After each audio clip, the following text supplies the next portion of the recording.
students, welcome to One Solution YouTube channel and I am your teacher Sakya sir. আজি আমি real numbers or exercise 1.3 start কৰিম আৰু ইয়াৰ first question টো হৈছে prove that root over 5 is irrational number. So first of all আমি এক rational number বুলি ধৰি লম আৰু then lastত আমি prove কৰিম যে to rational number নহয়. যদি to rational number নহয় then obviously it will be an irrational number. So আগতে আমি এক ধৰি লম rational number বুলি. Let's assume root over 5 is rational. আমি জানো যে যিকোনো rational numberক p by q হিচাপে লিখিব পাৰি সো আমি লিখিম root over 5 equals to p by q where p and q are co-prime. Co-prime মানে হেবোৰ নাম্বাৰ যাৰ কোনো কমন ফেক্টৰ নাথাকে অকল 1 থাকে ফৰ এক্সাম্পল 2 and 3 এই দুটা প্ৰাইম নাম্বাৰ হয় আৰু ইহঁতৰ কমন ফেক্টৰ হৈছে কি অকল 1 সো এইবোৰ কোৱা হয় co-prime সো ইয়াত p আৰু q co-prime ধৰিছো সো এতিয়া যদি আমি ক্ৰস মাল্টিপ্লাই কৰো দেন p into 1 p হ'ব root over 5 into q root over 5q হ'ব এতিয়া আমি দুইফালে স্কয়াৰ কৰিম জাস্ট টু এনশিওৰ দ্যাট ইয়াত একো root over বা স্কয়াৰ ৰুট নাথাকে তে আমি যদি ইয়াক হোল স্কয়াৰ কৰো ইয়াত হ'ব p ৰ ওপৰত হোল স্কয়াৰ আৰু ৰাইট সাইড হ'ব root over 5q ৰ ওপৰত হোল স্কয়াৰ ইয়াত ৰিজনটো স্পেসিফাই কৰিব লাগিব স্কয়াৰিং both side এবোৰ হটা লিখিব লাগিব হটা ৰিজনবোৰ স্পেসিফাই কৰিবা the next p square equals to 5q square কিয়নো root over 5 ৰ হোল স্কয়াৰ 5 হ'ব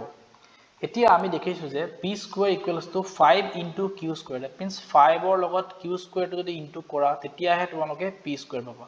that means what 5 and q square are both factors of p square correct তে ইয়াত আমি 5 ক লৈ পেলাই আগবাঢ়িম now 5 is a factor of p square এতিয়া 5 যদি p square ৰ ফেক্টৰ হয় 5 টো অকল নাম্বাৰ p ৰ ফেক্টৰ হ'ব for example if 5 can divide 10 square then 5 can divide 10 as well হয়নে নহয় তো সেম প্ৰসিডিউৰ মতে আমি আগবাঢ়িম ইয়াত লিখিম যে therefore 5 is a factor of p2 ঠিক আছে যদি 5 p ৰ ফেক্টৰ হয় that means 5 ৰ লগত কিবা এটা ইনটু কৰিলে p পাম সো সেই নাম্বাৰটো আমি m বুলি ধৰিলো therefore 5 into m equals to p okay এতিয়া যদি p ৰ ভ্যালুটো 5 into m হয় এই p ৰ ভ্যালু যদি আমি ইয়াত সাবস্টিটিউট কৰো তেন্তে আমি এটা ইকুৱেচন বেলেগটা পাম হয় নহয় সো যদি আমি ইয়াক ইকুৱেচন নম্বৰ 1 লওঁ তেন্তে আমি লিখিম substituting p equals to 5m in equation 1 we get p ৰ ভ্যালুটো ইকুৱেচন আমরা যদি বহাই দিও কি পাম তে that p square equal to 5q square আছিলে instead of p মই লিখিম এবাৰ 5m তো 5m whole square equals to 5q square হৈ গল ইয়াক যদি আমি সিম্পলিফাই কৰো তেন্তে ইয়াত হ'ব 25m square equals to 5q square বুজি পাইছানে p ৰ ভ্যালু আমি সাবস্টিটিউট কৰিলো এতিয়া আমি যদি হুফালে থকা ৰাইট সাইডে থকা 5 টো ইয়াত ট্ৰান্সফাৰ কৰো তেন্তে ডিভাইড হ'ব আৰু ডিভাইড হৈ গলে এটো 5m square বনিব ইয়াত আৰু ইয়াত থাকিব অকল q square অলৰাইট স্টুডেন্টস নাও এতিয়া আমি পালো যে 5 ৰ লগত যদি m square দুটা ইনটু কৰো তেতিয়াহে আমি q square পাম that means what 5 and m square are again factors of q square তে আমি লিখিম now 5 is a factor of q square and hence is a factor of q also যদি 5 to q square ৰ factor হ'ব তেন্তে 5 to অকল q ৰ factor হ'ব হয়নে তে therefore যদি 5 q ৰ ফেক্টৰ হয় তেন্তে আমি দেখোঁ যে 5 is a factor of p and q both 5 দুটাৰ ফেক্টৰ হল দেখোন 5 যদি q ৰ ফেক্টৰ হয় অলগতে পাইছিল যে 5 p ৰ ফেক্টৰ হয় তে 5 টো কমন ফেক্টৰ হল না নহল হল না সো আমি কি লিখিম ইয়াত since p and q are co-prime okay আমি বুঝিলো p আৰু q co-prime যত ইয়াৰ কোনো কমন ফ্যাক্টৰ নাথাকে কিন্তু ইয়াত কি গম পালো যে 5 আৰু 5 to p আৰু q দুটাৰে ফ্যাক্টৰ হয় তে আমি ইয়াত কি লিখিম যে since p and q are co-prime so it contradicts to our assumption যদি p আৰু q to co-prime আছিলে তাতে হেটা কোনো ফ্যাক্টৰ থাকিব না লাগিছিল কিন্তু ইয়াত তো ফ্যাক্টৰ পাই গলো 5 হয় তাৰ মানে আমাৰ যোনটো assumption আছিলে সেই assumptionটো ভুল হয় আৰু যদি assumptionটো ভুল হয় আমাৰ মেইন assumptionটো আছিল কি √5 ৰেশনাল নাম্বাৰ হয় বুলি তে হেতু যদি ভুল হয় that means what √5 টো ৰেশনাল নাম্বাৰ নহয় therefore √5 is irrational number তে এনেকে আমি প্ৰুফ কৰো যে √5 টো irrational number হয় বুজিলে না students now let's go to question number 2 okay students this is question number 2 ইয়াত প্রুফ কৰিব দিছে যে 3 plus 2√5 is irrational number so solve কৰাৰ procedure same হ'ব তো আমি ইয়াত লিখিম যে let us assume that 3 plus 2√5 is rational okay therefore 3 plus 2√5 equals to p by q where p and q are co-prime ঠিক আছে এতিয়া যদি আমি √5 টো অকলে ৰাখিব বিচাৰো তে ফাৰ্স্ট অফ অল আমি 2√5 লিখি 3 টো ইফালে ট্ৰান্সফাৰ কৰি দিও সো p by q -3 হৈ গল next step 2√5 লিখিলো এটা এলসিএম লালে q হ'ব ইয়াত হ'ব p - 3q next if we keep only √5 then 2 will come down তো ইয়াত বহিব 2q আৰু নিউমাৰেটৰ হ'ব p - 3q now p - 3q and 2q are integer since p and q are integers যদি p আৰু q integer হ'ব then p - 3q আৰু 2q দুটা integer হ'ব am I correct আৰু যদি p আৰু q দুটা integer হয় আৰু then p by q rational number হয় তেন্তে এই ক্ষেত্ৰত এটো নাম্বাৰ integer হয় এটো নাম্বাৰ integer হয় then p - 3q divided by 2q will be also a rational number therefore p - 3q by 2q is rational and therefore √5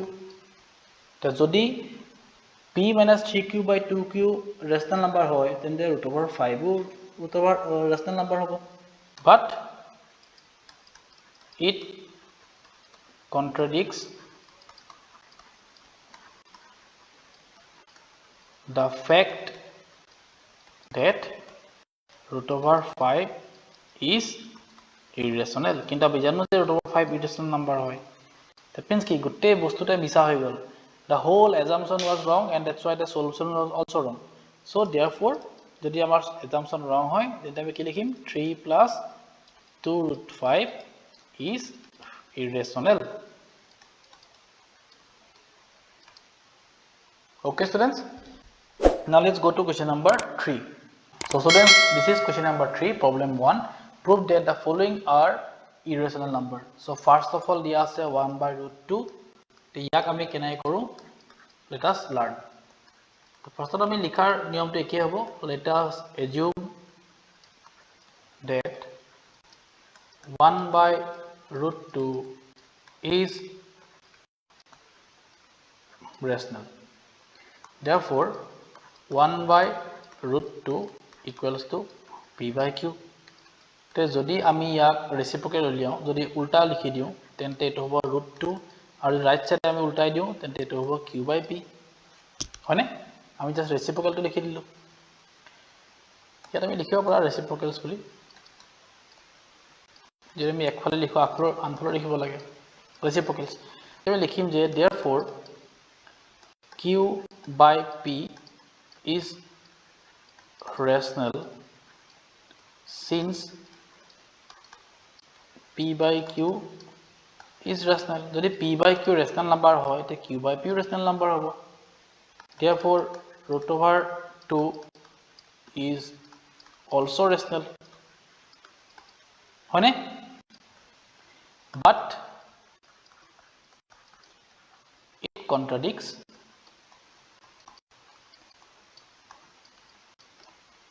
to the fact that root over 2 is irrational আমি যদি ভাবো যে p by q rational number হয় তেন্তে q by p এটা rational number হ'ব আৰু q by p যদি rational number হয় তেন্তে তাৰ ইকুৱেলত থকা root over 2 এটা rational number হ'ব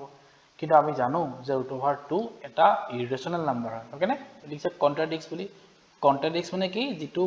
কথা আমি ভাবো যেটো আমি assumption লওঁ সেই assumptionটো মিছা বুলি prove কৰা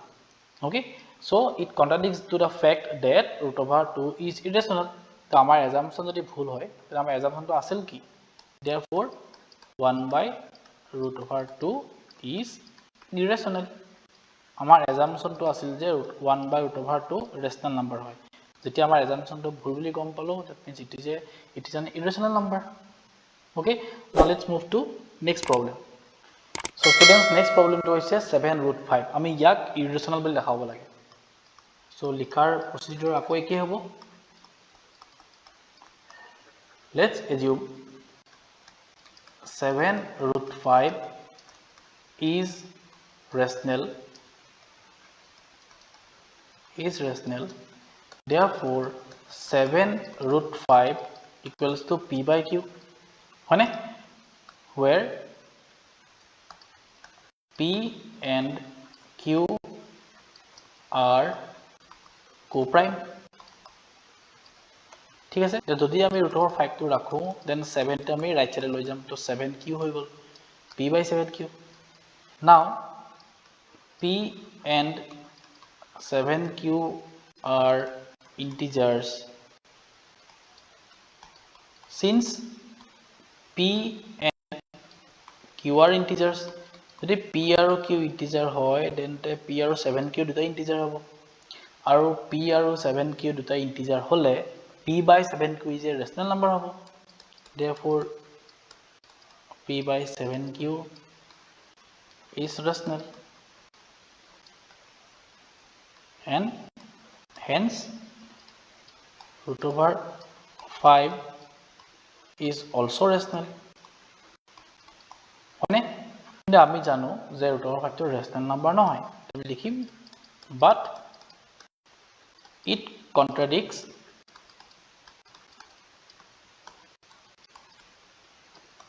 to the fact that root over 5 is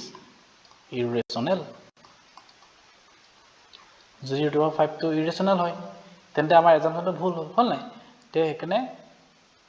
আমি লিখিম যে therefore 7 root 5 is irrational okay students so let's go to the last problem last question of this exercise so students the last question is 6 plus root 2 ইয়াক আমি irrational বুলি দেখাব লাগে so as usual আমি এটো লিখি লওঁ let's assume 6 plus root 2 is rational therefore 6 plus root 2 equals to p by q where p and q are co-prime okay so আমি এতিয়া কৰিম কি root over 2 টো ৰাখিম আৰু 6 টোক right side transfer কৰিম so -6 LCM ললে ইয়াত q হ'ব ইয়াত হ'ব p minus 6q okay now p minus 6q is an integer because p and q are integers. যদি p আৰু q integer হয় তেন্তে p আৰু q লগত যিয়ে ইনটু কৰা বা প্লাস কৰা বা মাইনাস কৰা এটা ইন্টিজাৰ পাবা মানে আৰু যদি এটো নাম্বাৰ ইন্টিজাৰ হয় এটো নাম্বাৰ ইন্টিজাৰ হয় then the fraction will be a rational number হয় নহয় therefore p minus 6q by q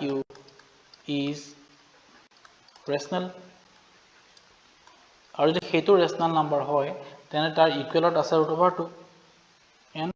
√2 is also rational কিন্তু আমি জানো but it contradicts to the fact that √2 is irrational আমি জানো যে √2 rational number নহয় এটো irrational number তাৰ মানে আমাৰ assumption ভুল therefore আমাৰ assumption টো আছিল কি 6 plus √2 rational বুলি ভাবিছিলো therefore 6 plus √2 is irrational number okay students so with this exercise 1.2 শেষ হৈ গল যদি তোমালোকে মোৰ এক্সপ্লেনেশন ভাল পালা তোমালোকে জানা তোমালোকে কি কৰিব লাগে তোমালোকে লাইক শেয়াৰ আৰু সাবস্ক্ৰাইব কৰিব লাগে এটো চেনেলত okay students bye bye take care